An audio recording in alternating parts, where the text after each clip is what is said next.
Welcome to the Artist Advisory Hotline, the podcast for artists who want valuable guidance and honest answers on how to grow their careers and develop their new project from leading art world experts and artists. Here's your host and founder of the Artist Advisory, Marina Granger. Tune in as she gets you the answers you deserve.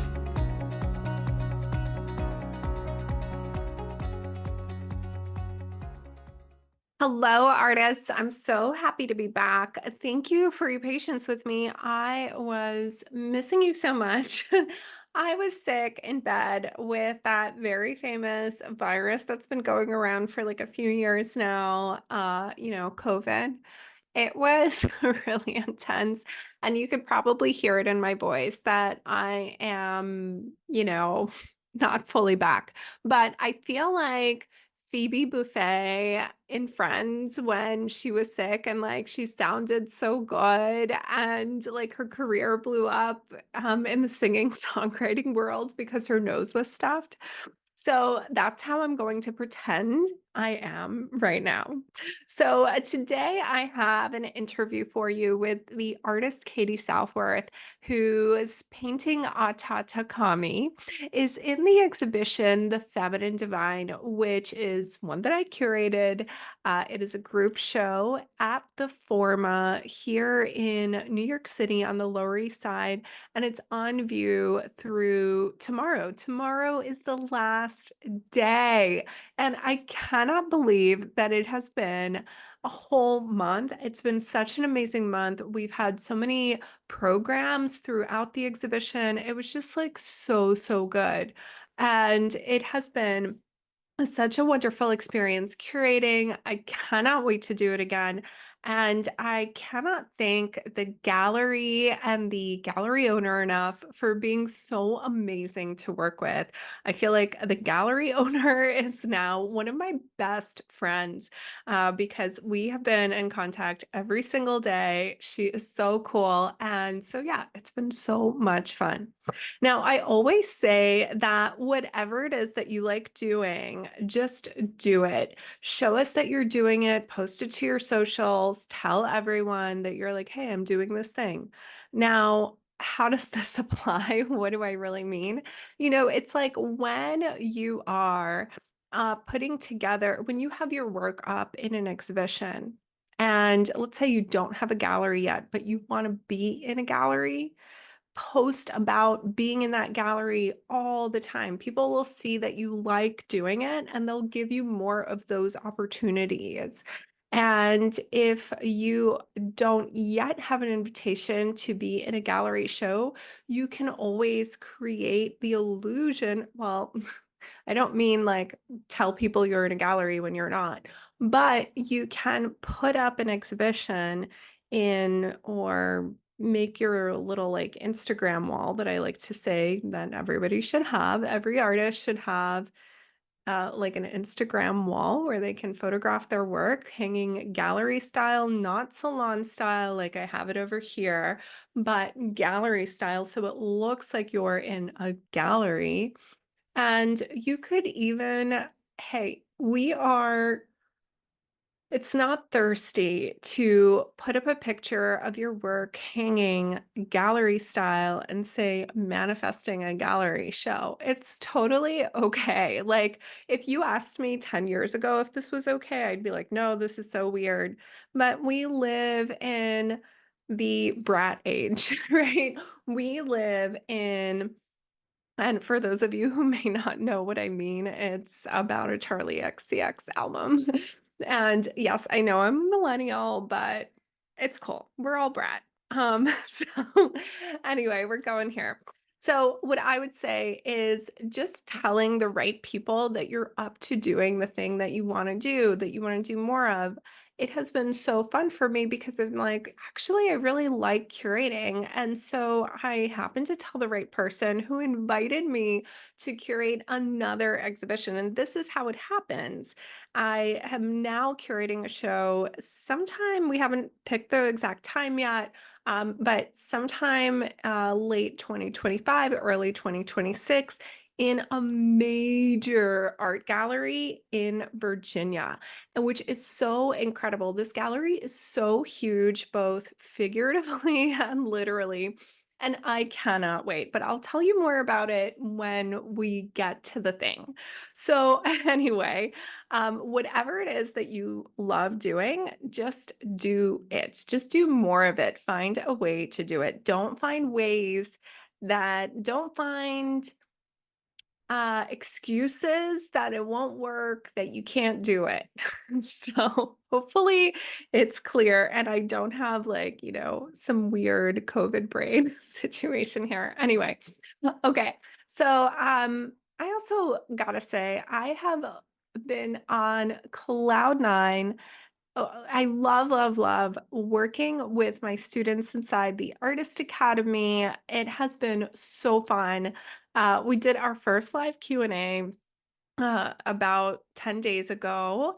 And our second one is coming up next week. And I feel like one of the cool things about this program when it's live is how you can get so much done without feeling overwhelmed. You might not even realize that you're getting so much done because everything is paced out for you. And the way it works is, I drop a module, you have 2 weeks to do it, and then we go into a live Q&A. And having those 2 weeks in between, you really get to stay focused without so much pressure. It's so, so fun too, because we're incorporating EFT tapping into this. We're incorporating mindset work of different kinds, manifestation work. It's been really cool. And I am so honored to work with these artists. So, anyway, I gotta say, I also have a portion in the course portal where we've been sharing our wins. And by we, I mean the artists in the program have been sharing our wins. Wait, their wins. And we already have artists who have manifested sales and shows, and we're only about 25% through the program. It's incredible. So I'm so, so psyched about it. I feel like I have a renewed like energy around this program. I'm so psyched about it. So thank you to those of you who are in it with me. Thank you to those of you who are just here with me because you really truly help me do what I do and make it possible. And it's just like I pinch myself. I'm so grateful that I get to do this. So now that I have been talking about all of this, I got to say, I've been really into manifesting a lot. You've heard me talk about it on this podcast and everywhere else. And especially if you're my friends, you've heard me talk about this for years. I feel like I've manifested so much in my life, everything from my husband, who is amazing, to my dog, my all the things that I have, like having a penthouse in the East Village is pretty incredible. And all of these things, and having this business actually making up the job and doing the job. So I feel like I wouldn't say I'm kind of hesitant to call myself an expert because, I'm demure and really mindful. But I've got to say, manifesting has been so much fun. And it's not just what I have been manifesting, it's everything that my artists that I've worked with have manifested too. So that has been incredible. One of the artists that I worked with and keep in touch with has a mega show coming up with a blue chip gallery opening up in September. Can you handle it? Can you handle it? I'm so proud of you. I know you're listening. Okay. And I'm also proud of all of you. There's an artist that I work with who, for years, I always think of her, I'm like, oh, she's been painting in her basement and not getting a lot of traction.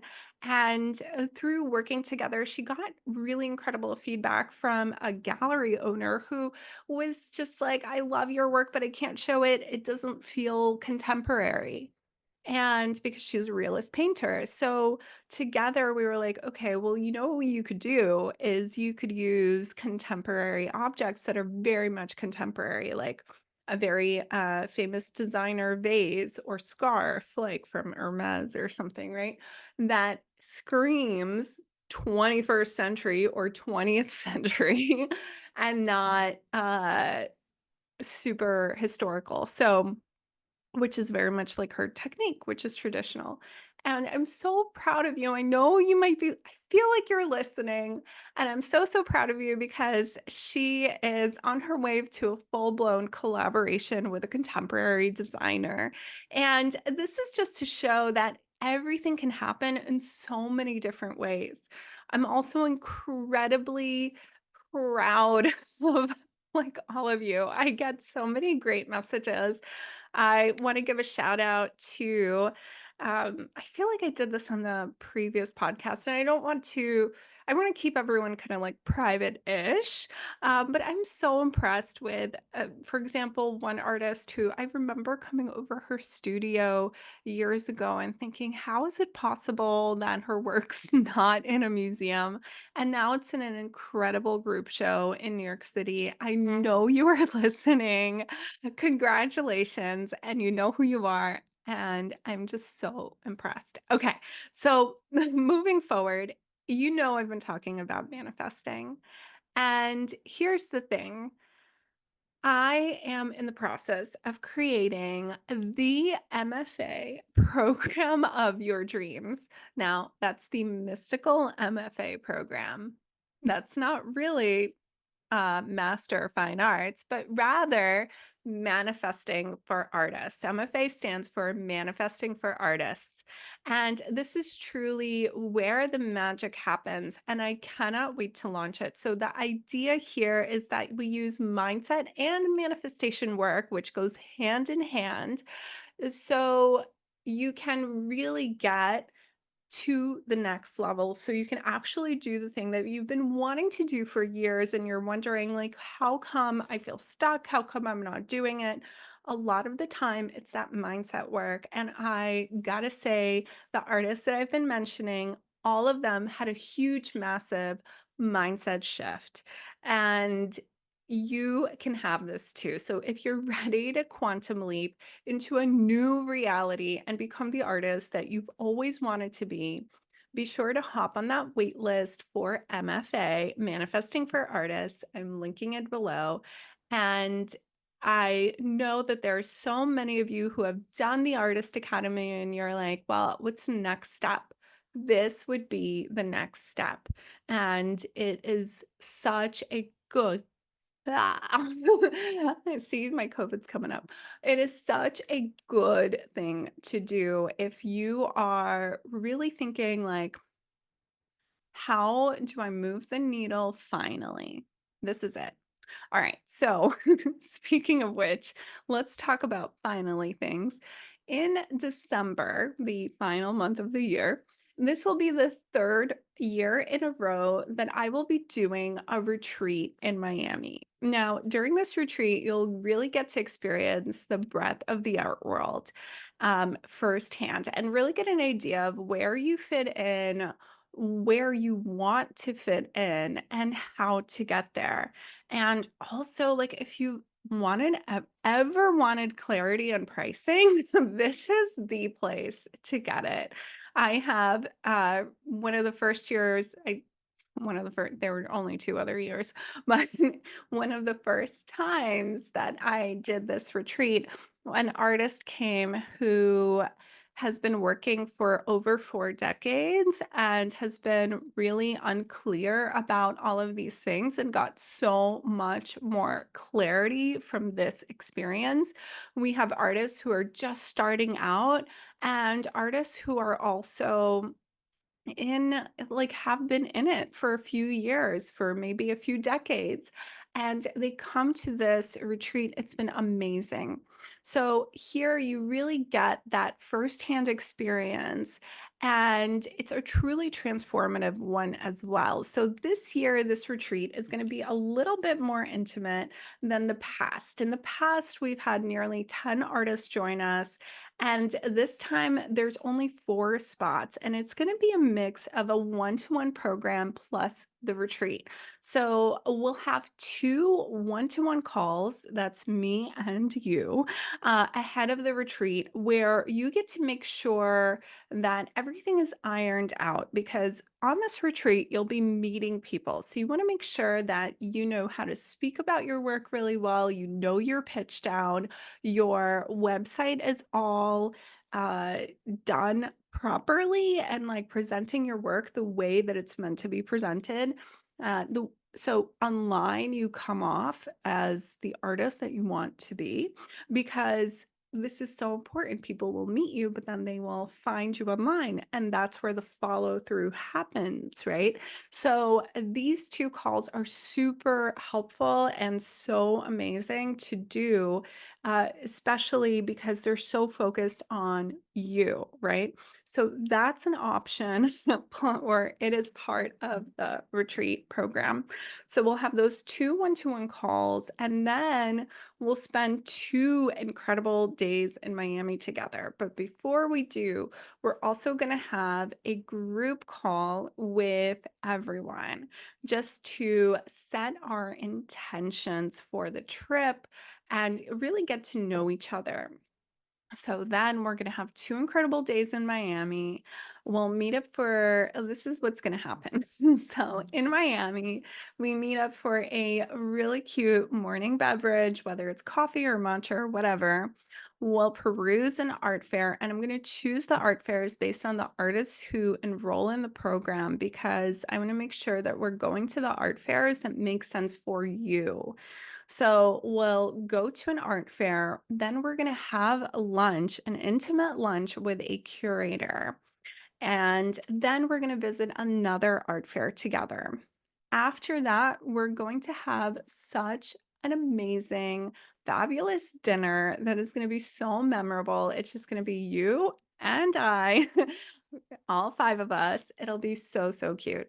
And then the next day, we're going to start again, have a delicious morning beverage, visit another art fair, have lunch with another curator, and then we'll have a mystical workshop followed by a sound bath and a celebratory toast. So these 2 days are going to be absolutely mind-blowing, transformational, and amazing. So it's going to be an incredible experience. If you're interested in this, do not wait. So just to give you a rundown again, because I know I told you a lot, you will have 2 one-to-one calls with me ahead of the retreat. We're going to have 1 group call ahead of the retreat. And then we have 2 days in Miami together, followed by at the end, a month later, we're going to have another group call to round out everything. Right. So that is what we're going to do. If you are interested in this, go ahead and get on the wait list. So you'll be the first one to know to be able to enroll. I've done this retreat twice already in a row, a little bit differently where we didn't have such an intimate experience. This is a little bit more of an intimate experience. So it's sold out before. I think it's going to sell out again. I hope so. It'll be really cool. So once it's ready and open for registration, you'll be the first to know if you're on the wait list or on my mailing list. And I'm pretty cautious, so I won't be asking you to make travel plans during Mercury retrograde. Mercury is now in retrograde until uh, August 27th, 28th, depending on where you are in the world. And so we're going to open doors on August 29th when Venus enters Libra, and you're going to know for sure if this is the experience for you. So it's super soon. I would love to see you there. So anyway, so that's what's going on. I'm all like, come hang out with me. I've got so many things, so many places we can hang. And also, if you haven't seen the Feminine Divine yet, and you're in New York, tomorrow is the last day to see it. This will be airing on Thursday, August 22nd. Friday, August 23rd is the last day, and the gallery is open from 1 to 7. It's at 42 Allen Street. on the Lower East Side. So I will be there in and out tomorrow. And if I see you, that would be so cool. All right. So that is happening. Let's dive in to this incredible interview that I had with Katie Southworth. I got to tell you, and I talk about it in the interview a little bit. I got to know her uh, I met her at Superfine Art Fair, which, by the way, if you're interested in having a booth at Superfine Art Fair, they're doing a limited time promo right now. So if you're interested for San Francisco, they have a few booths left. And if you mention the artist advisory, you get $300 off your booth. And I gotta tell you, I've been to Superfine in so many different places, and San Francisco is by far one of the best places. I always see artists sell stuff in San Francisco. I've worked with artists who have sold stuff in San Francisco a lot. Some that I really was like, I don't know, this is really intense, but they did it. And I want to give them a shout out. So go ahead, and if you're interested, you can get $300 off. That Superfine is where I met Katie Southworth. I was doing a comfort corner for artists at Superfine. I was like, come here, let me comfort you. And she had an appointment there. And we talked about so many things that were so aligned. First of all, she's such a spiritual person. In the interview, I call her a light worker over and over again. She truly is. And I cannot wait for you to hear about it. She is going to tell us a lot about her story, but I'm going to also tell you that she is so accomplished, so amazing, and has an incredible book out now called Dr. Roy G. Biv. And it is about the incredible healing power of color in her art, and has a lot of her work in the book, corresponding poetry and notes that she wrote with the work. It's just so amazing. So it's also going to be linked down below if you're interested in getting it. You can also message her, she said, for a limited time and get a signed copy.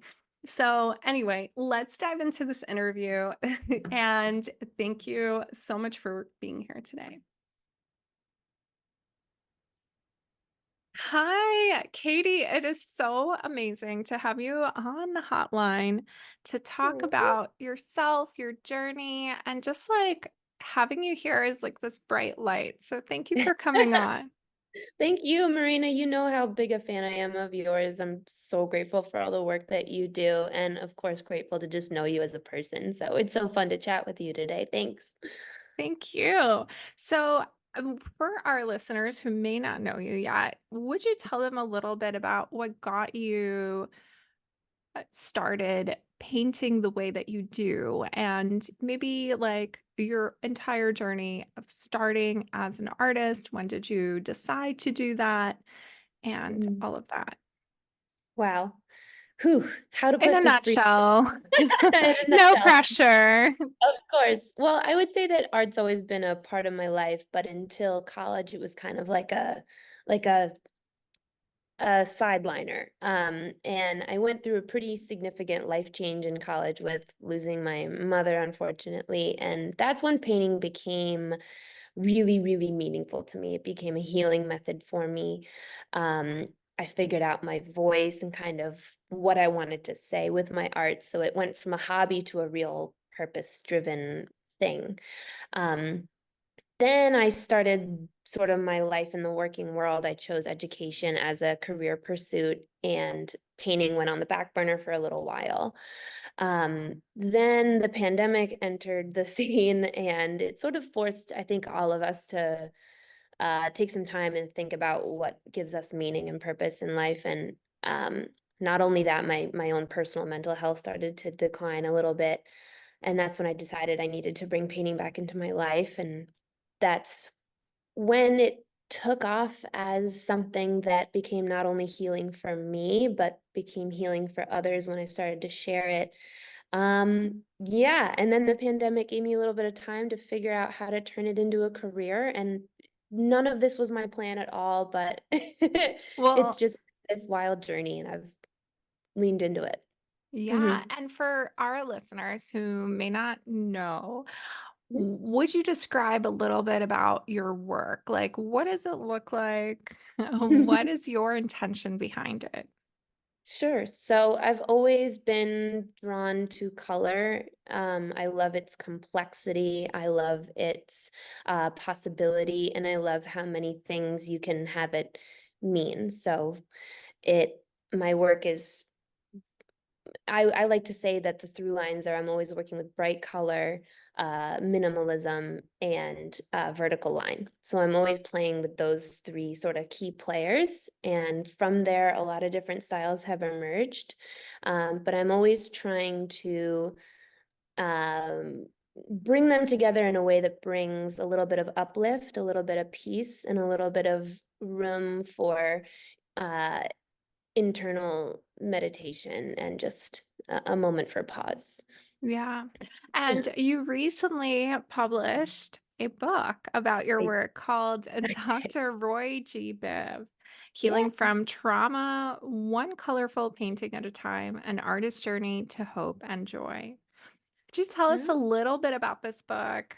What and your journey hmm when it Yes. comes to healing the trauma, right? Yeah. Oh my goodness. Well, I in college, but then also when I started painting again and during the pandemic, I figured out that color and painting was my own personal self-care method. And it helped me not only feel better, process things, but also share sort of my discoveries about well-being in general with others. And for a while, it was just me and the paint and the paintings themselves. But then I started writing about each piece as I finished them, and that changed the entire game. It gave me a much more accessible method to share what I was learning about myself and about life and about wellness with people. And then at my shows, people started commenting more so on the writing than the art itself, and it just really deepened this connection, not only with people and my art, but also us together. So I suppose after 2 or 3 years of, I suppose it was two when I decided to write the book. Yeah, it was after 2 years of writing about my work, I had, hundreds of these meaningful paintings, but I had never organized them into topics. They were just in series. So the book helped me organize my work in terms of like, okay, well, what have I really been talking about over the course of 2 years? So I wound up with these chapters, um, lessons from nature, joy, humanness and wellness, personal growth, love. Um, so Yeah. yeah, it was really Yeah. cool to engage with my work like that in a different way. And then I thought, if I'm going to publish a book, I may as well put my personal story in the beginning because that is so important with helping the outside world, your collectors, your community understand your work. So there's a little mini memoir in the beginning, and it feels really amazing to uh, have that done. It was healing for me to do, and to have it out there is really special. Yeah.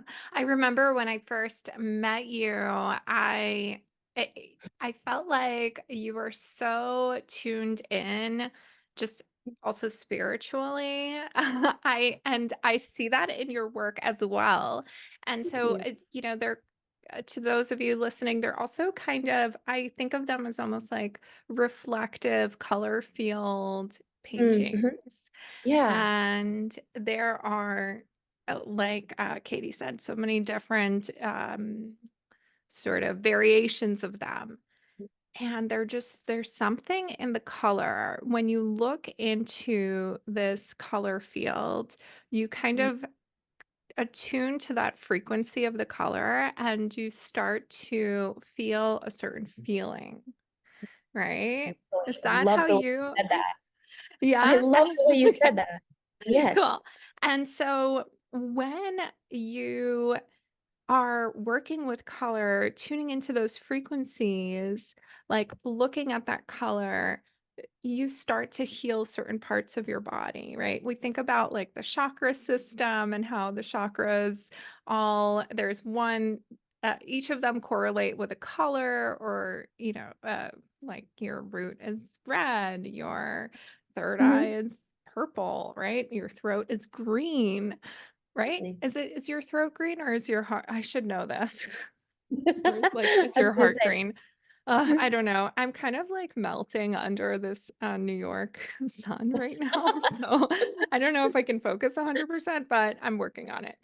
that's okay. So when I look at your work, that's kind of what I'm hearing, what I'm seeing. Thank you. That's And so.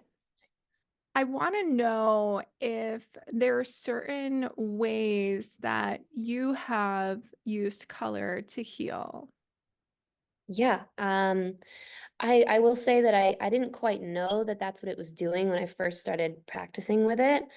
But now I realize that color for me, it does everything from helping me tap into different emotions, helping me tap into different memories, helping me tap into, like what you said, a different frequency or an energy that I might need to manifest something in the future. So it's sort of this really wonderful, malleable thing that can help me process a feeling and get it out, or go back to a memory and sort of hash out how I feel about it, or just simply focus on the future and put good energy into that.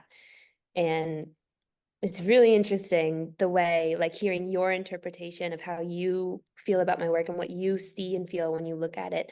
Everyone has a unique response and their own interesting interpretations. And I love it when people tell me, and it's just helped me understand that color, everyone has a relationship with it. And I think that's my favorite part of sharing my work. Everyone has their own relationship with blue, biologically, memory wise, culturally. Um, so it's this thing that connects us all, but we also each have our own really deeply personal Mm. connection to it. And then we also have this really deep human connection to it. Color goes all the way back to evolutionarily, like when we first developed color vision and first started to see things like that bright red berry and have it burst in your mouth and feed your nutrition and reward system in the brain. So color's just been attached to joy and energy for so long that it's a really, that's kind of my favorite thing that color does, is provide that energy and that uplift. When you say, like, when we first started to see that bright red, and like we're like, "Ooh, this berry is so delicious," and then Mhm. we get this joy in our mind, like in our Yep. brain, whether it's Mhm. serotonin, dopamine, whatever. I think Yep. about this trend of, like, what is it called, like dopamine Dopamine furniture dressing, or dopamine. dopamine Yes, dressing. Yes, yes, yeah. I feel like But I it's in our might. sign as well. It's everywhere. Yeah. And I think it's because people are realizing like it is such an easy, well, not easy. I think it takes some courage to get there, but it's such an instantaneous burst of uplift. And that's Mhm. where it comes from when you're talking about physiology and like deeply rooted, like, why does this feel so good innately? Yeah. And because it taps into our reward system. Now, okay, so I'm going to ask you, because I know my listeners are like, well, Marina, everything in your house is pink. So, what would you Yeah. tell me about that? Oh my goodness. Pink, I'm not going to pretend to know what each color does for different people. I think that's my point. I think everyone knows which colors speak to them most. And for you, it's pink. And maybe it's something to do with the warmth or the energy or the playfulness of it, the levity, some can sense of femininity in there as well. I kind of teeter on that one a little bit, but whatever it is, it's your energy, it's your aura, and everyone has one for themselves. And everyone, even if you don't know what it is with words, like immediately, oh, it's green or it's pink, I think everyone can always feel it. So Mm, when people come into my studio, they immediately are drawn to, like, everyone has a favorite piece immediately. And sometimes they have words for it, sometimes they don't. And it's mm. fascinating. Mhm. Yeah, I also remember when I first saw your work, like I met you and then I went to see your work, and it was so interesting because everything was so cohesive, and I knew that you were an emerging artist at the time. You were pretty new, and I was like, wow, she's really got it figured out.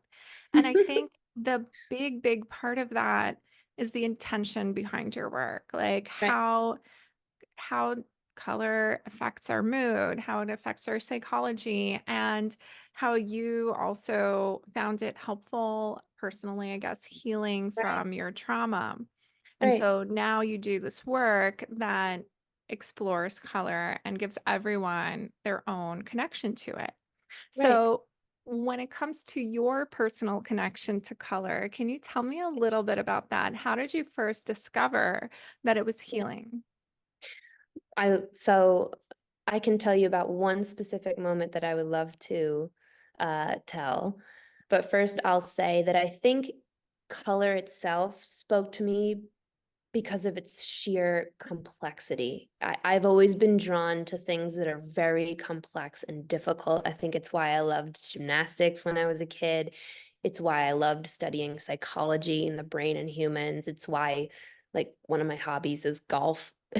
I think just because it's so hard and It's so complicated, hard. I so cannot hard. even like tee the ball. It's so hard. It's Okay. just really complicated. There's all these tiny adjustments you can make, and it makes such a big difference. Color's the same way. And I loved wrestling with the challenge and the compare and contrast. There's just a million things you can do with it. I think the moment I discovered it was healing was when I was, and I wrote about this as a little anecdote in the book.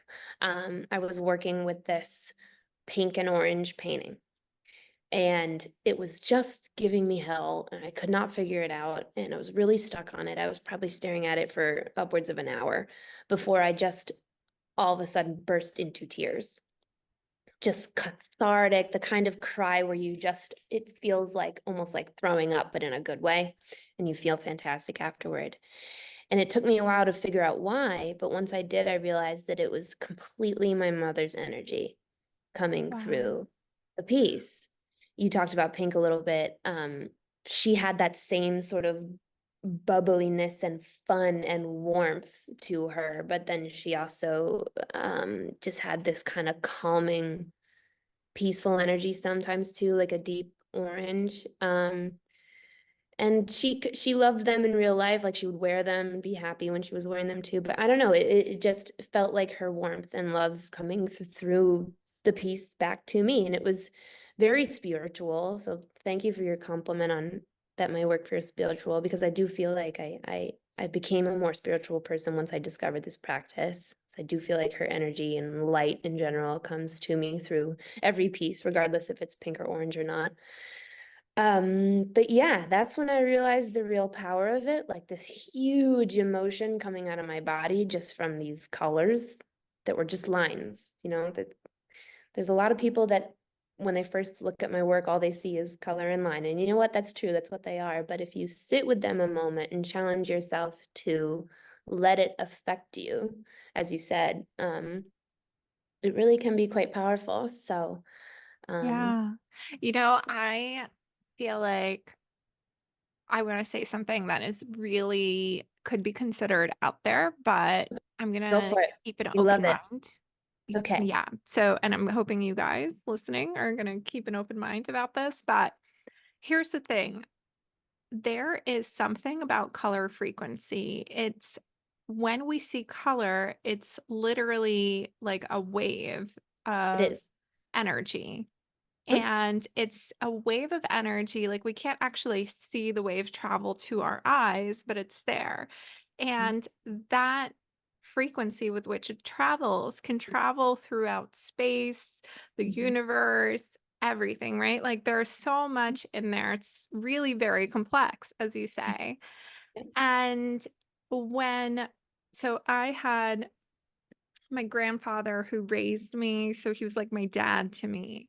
When he was passing away, I was there with him in the hospital room, And I kept seeing like little rainbows everywhere, like little, like those light bunnies or whatever. Like if there was like a prism Yeah, on the windowsill, like it would reflect that. And I right. kept seeing these rainbows, and I knew that his time, like he was going to be passing soon.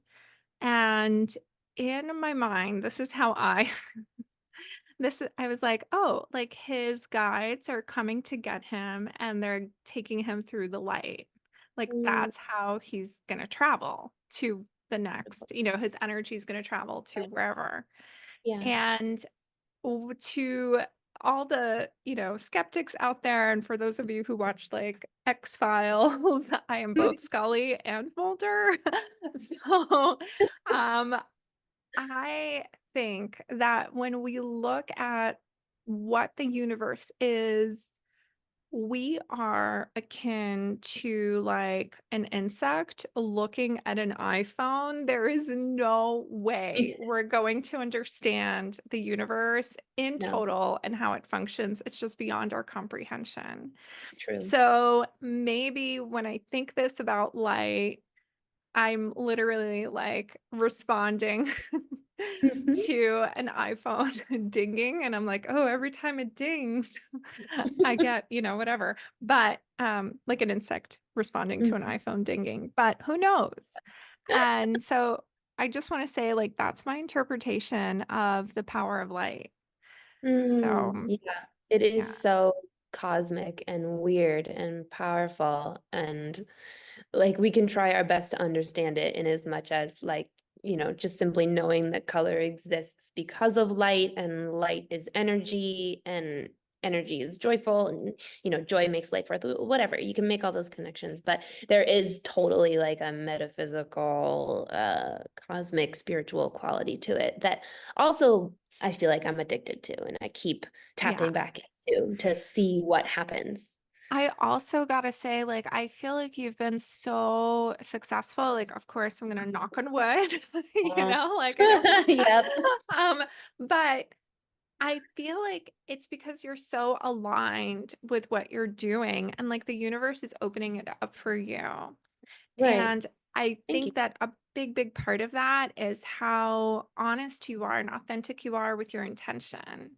Mm, So Thank, that's really beautiful, Katie. I thank love you. Well, that that. means a Yeah. lot to hear, and it made it was a big part of the reason, excuse me, why I left my job, is because I felt like I couldn't fully listen to everything that was going around me, and output what was coming in without being totally and completely Yeah. focused on it.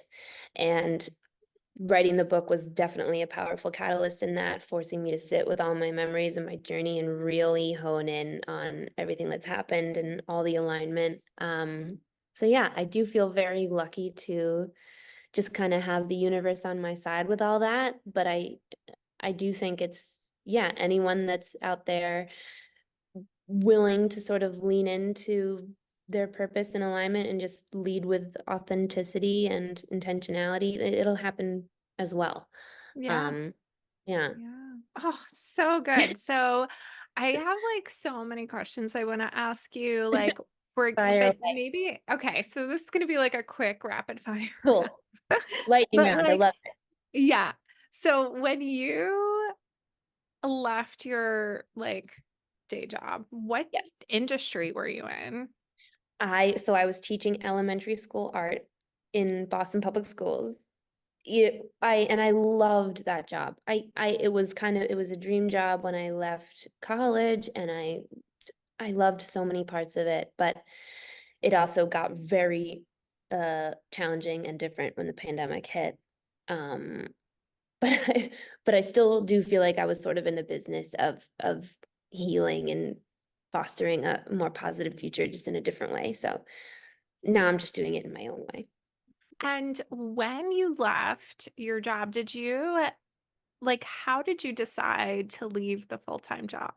How did you know that it was time? There were so many factors at play, but I think the shortest way to put it is I didn't want to have any regrets. I didn't want to live my life wondering what would happen if I went 100% in on this thing that was making me feel like that I had a huge purpose, and this thing that I discovered that was entirely uniquely me.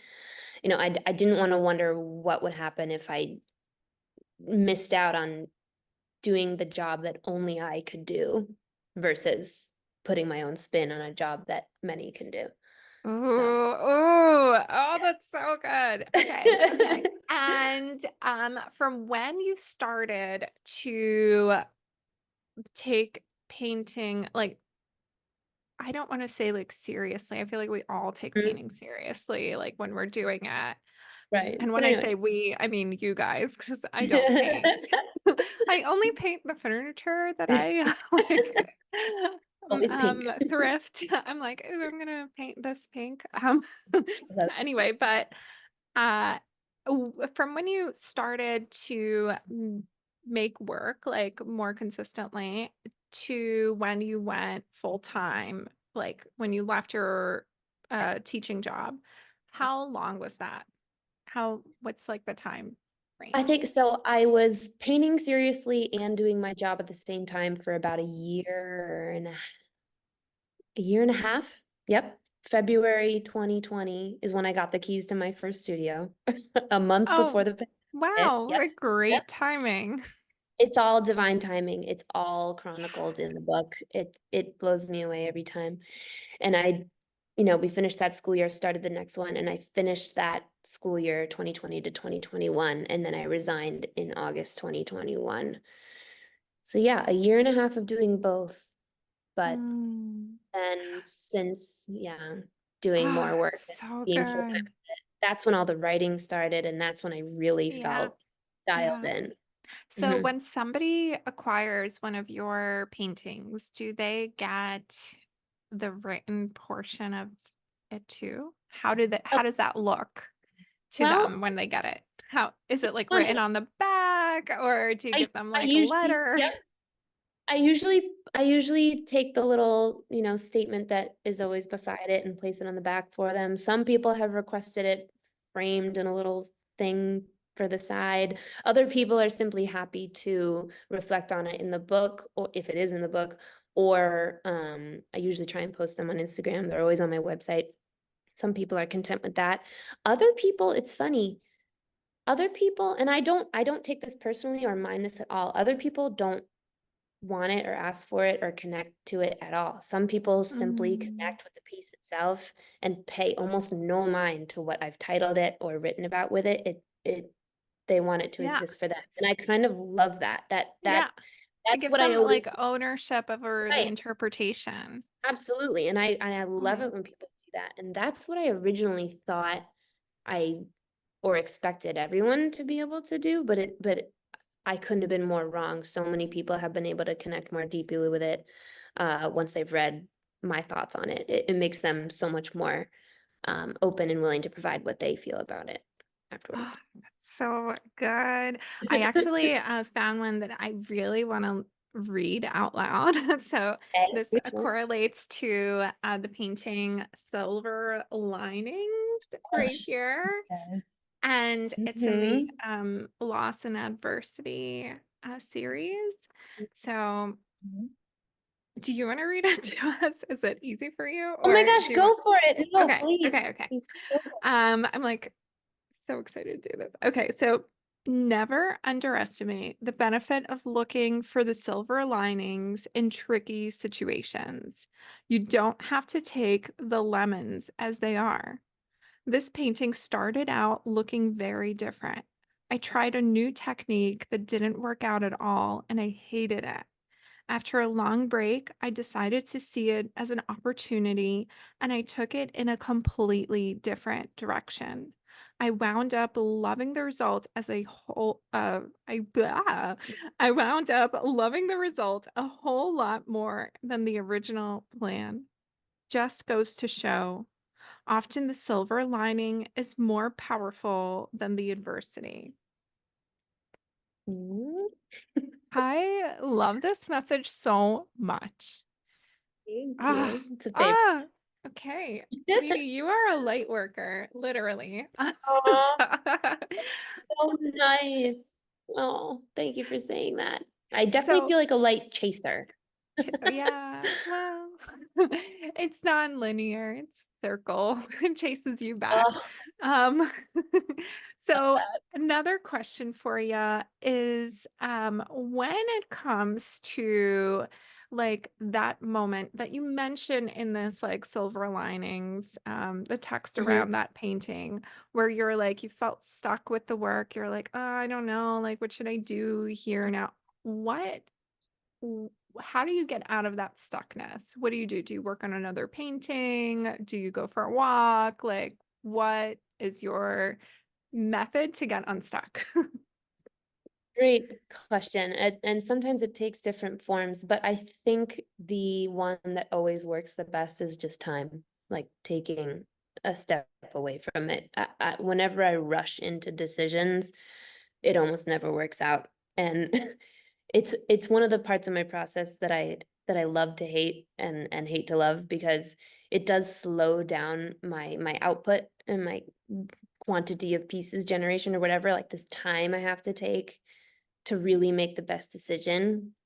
And I never know when it's going to come. It could come tomorrow. It could come after a week. I've had paintings sit on the wall with one layer of paint on them for 6 months before knowing what the best course of action is with it. Wow. Um, but I know it when it hits. It's crazy. Sometimes I'll wake up in the morning and be like, there it is. I Yeah. know what to do with it. Wow. Other Yeah, times discovering a whole new material and or having a totally different life experience. It's it just yeah, hits. I think It it's yeah, and just I think hits. it's just yeah. And Yeah. all those other things are in there too, the walking and the everything and the showers. Yeah, it's all part of Yeah. it. Oh, don't get me started on showers. I shared my Oh, like theory about light, but water is a whole different thing oh because my God. it carries the vibration that Yes. you like you put an intention into water. So like when you're showering, you can put an intention in your mind while you're showering, and Yep. that So much water running through your body will so carry that true. intention everywhere. Mm. Have you read Blue Mind by Wallace Nichols? No, I haven't. You would love that book. It's all about Ooh. water and how it makes you happier and better and healthier. And there's a whole section on flow. You would love it. It's one of my top 5. Oh, this looks so cool. I'm totally gonna look this up. You Um, should. yes. When you read books, do you like to read them physically or do you like to listen to audiobooks? I'll do my novels and a couple of different nonfiction on audio just because I'm always working with my hands and it's hard for me to physically find time to read a book. But I love like my favorite books in the world that have changed my life. I own all of them and they have annotations in them Yeah. and I love to mark them up and book ear them and all that. Oh, so I good. I quoted a lot of them in the book actually. And I chose quotes for the beginnings of different chapters from a lot of them. Um, I have to shout out my probably top, which is Joyful by Ingrid Patel Lee. Mhm. Ugh, I that changed my life like crazy, that book. Highly recommend. Yeah, she needs one of your paintings. Yeah, oh, she's one of my heroes, so I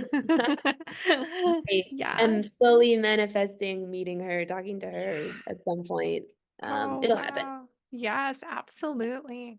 Now, when it comes to like other healing modalities, so in addition to color and like the process that you go through, or maybe as part of the process that you go through, what are some of the healing modalities that you like? I am hugely interested in nutrition, in fitness, in I think mental health is very, very physical. It starts with physical. So, um, I love new recipes. I love vegetables. I love all different types of physical activity, including, even just walking. Um, nature immersion. I'm really obsessed with like natural dopamine. Um, what else? Reading, healing the soul. Um, I think learning new things is super important with that. So I don't know. Anyone that comes to me with, hey, do you want to try this as a healing, anything to do with health and wellness, I'll always try it. I tried my first cold plunge the other day. Um, I still have not gotten the nerve it's to do wild. that. It's wild. It really does work for Okay, everything. what was your experience like? I was really dizzy at first and kind of shocked, but I was kind of like floating on this cloud all day, and I slept like a rock. It was awesome. Wow. Talk about, you were talking about nervous system reset before. Oh, yeah. Well, Major, before we started recording, I just want to right. let them know you didn't Oh miss yeah. anything yet. I didn't. But yeah, No, nervous but systems. I think I wasn't able to even, that was also a huge benefit that I didn't even know that I would be able to get when I left my job, was like, I have this time now in the morning to like be slow and go on that walk, and I don't mean like sleep until 10 a.m. and then go on a walk. I mean like I'm still up pretty early, and to almost with the intention of being slow. There's a Japanese word Yeah. for that I'm forgetting right now, but it's a word that means like intentionally planning to go slowly. Yes. Oh, that Yeah. has that's been a kind of a newer Yeah. thing for me, health Yeah. and wellness wise, but it's really important. I cannot Rushing makes Yeah. me my cortisol go up, which is the way, Yeah. it's the world and the zone that most of us run in. Like, we're in America, we run against the clock, and just rushing through life and your cortisol is always going to be spiked. I don't know. So I really enjoy kind of living a different kind of lifestyle Yeah. and thinking about what that all means. And uh yeah. Totally. I just want to talk about cortisol for like a second Yeah. Sure. because, we wake up because we get a spike, like a surge of cortisol, whether we hear an alarm clock and it's like, you got to wake up, or it's natural and you naturally wake up, you get a spike in cortisol. And so that slow, slow morning kind of resets the pace of that Right. cortisol spike. So a lot Right. of people like wake up and they're like, okay, I'm going to have my like coffee right away, which is cool. Like if that's for you. I have been doing, I'm like, I'll wake up, I'll do some somatic exercises, I'll pet my dog, I'll like have my matcha, we'll go for a walk. And it's like the best The best. I because know. yeah, because like when you dive into your practice, whatever it is that you do, you're not making any decisions out of anxiety or fear that are driven by cortisol. Right. Yeah. It makes a huge difference. My goodness. I Yeah. really love it. It just makes me feel so much more in tune with my body and my thoughts and my emotions. It's just, I feel so much more at peace with them, and I understand them, and I can let them flow a little bit more naturally. So it all influences the work like crazy. And it Yeah. all is starting to feel a lot more genuine and a lot more authentic the more I lean into living that way. So good.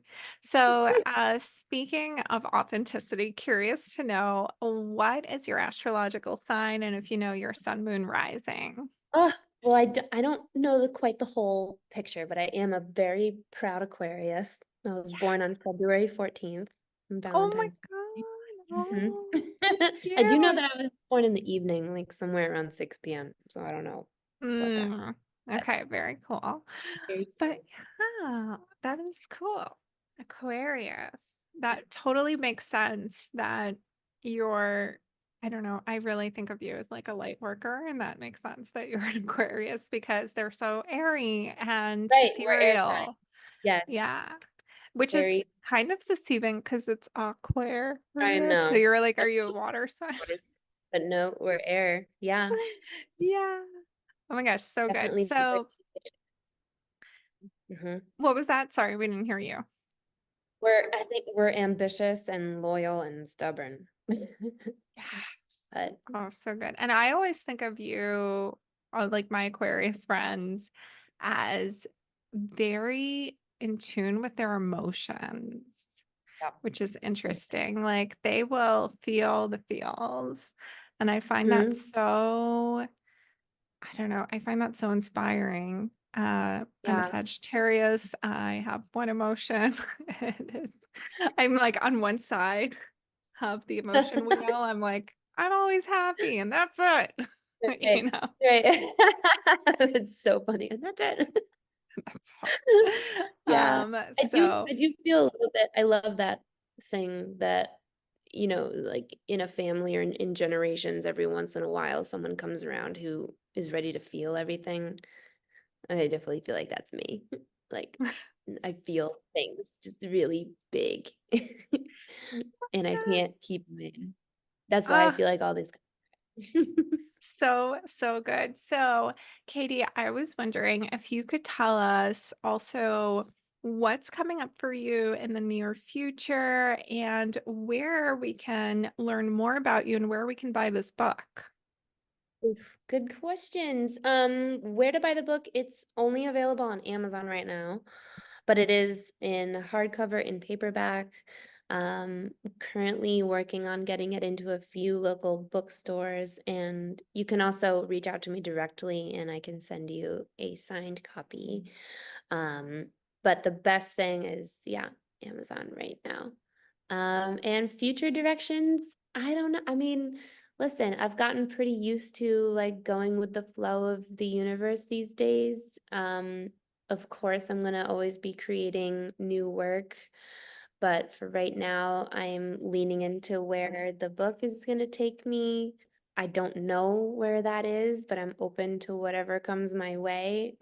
All I can do is keep talking about it and sharing it with people and in my own way that feels authentic. And so that's what I plan on doing. I do think that there will definitely, I don't think, I know that there will be more books in Ah, the so future. good. Don't know Also, when. just quick shout out to the spine, or Oh, not the spine, the page colors over here, right, because right. they're I Shout don't know out to if my you guys can designer. see on this. I Yeah. worked with a really good friend of mine. Her name's Olivia Piazza, who did the design. I'm so grateful to her. This would not exist without. I don't. Graphic designers have such hard jobs. I could no more have done all the fonts Yeah. and the bleeding edges and everything. And the spine was definitely one of our best collaborations. It was her idea, but she had it on the short edge first, and I was like, I'm a vertical Long girl. edge. Gotta be on the long. Yeah. Vertical lines. I So good. unique part of And it. you just had, I feel like you collaborate with like local businesses, with Yeah, galleries as well. yeah. So tell us, is there anything on the schedule for you right now? Yeah, it's kind of a Jay McLaughlin summer for me. So I did a collaboration with Jay McLaughlin in Southport, Connecticut. I'm doing a collaboration with Jay McLaughlin in Edgartown in Martha's Vineyard. They have a fantastic part of their business model that supports local artists just for these one-day pop-ups, which can be super fun. And yeah, I don't have one mode that I always follow and rinse and repeat. I'm open to meeting anybody who's like-minded or has room in their business model to support me. It really depends on who they are as a person and how much their business model really does benefit artists or not, because some really don't, and that just takes experience to learn how to kind of sniff out the ones that might not be beneficial to you and be Yeah. creative with it. Art is a wonderful industry for kind of making it up. Yeah. You We know, as the artists really do have the chance to just indicate what it is, what the industry is. So there's not really a yeah, one code that you have to learn and follow. So it's all in your hands, it right? really is. And You're, never be afraid to just propose an idea to somebody. Some of the best things that have happened in my life have Mhm. happened just because I've kind of asked. There's plenty of anecdotes in the book like that. I love that. Okay, that is like Yeah, such a good message. Just ask, just ask. because Just knock on the door. Yeah, if you you'll never don't know. ask, there's Hmm. no answer. They already don't know you exist anyway, so and I think the only key ingredient that you cannot miss with that one is just politeness, manners. As long as you knock on doors politely, you really can't lose. So Oh, go that ahead, is knock so away. beautiful. All right, you guys will knock on those doors like really nicely. And thank you so much for joining us today, Katie. This was so course. amazing. Thank you. I also want to say, like, anyone out there, like, I am just such an open book, literally, no pun intended. Follow me on Instagram, ask me questions, reach out to me. I love talking to you so much every single time. So Katie Southworth Okay. _ art. Yay. Thank you. And we'll have the Thank you links so to much. everything in the show notes for you guys. Amazing. Thanks, Marina. You are literally the best. This was so fun. I appreciate Thank you so much. you, Katie. This was Of course. so good. Thank you. Thank you so much for listening. Support your community by sharing this podcast, leaving a review, and follow The Artist Advisory on Instagram at @the_artist_advisory, and visit us online at www.theartistadvisory.com.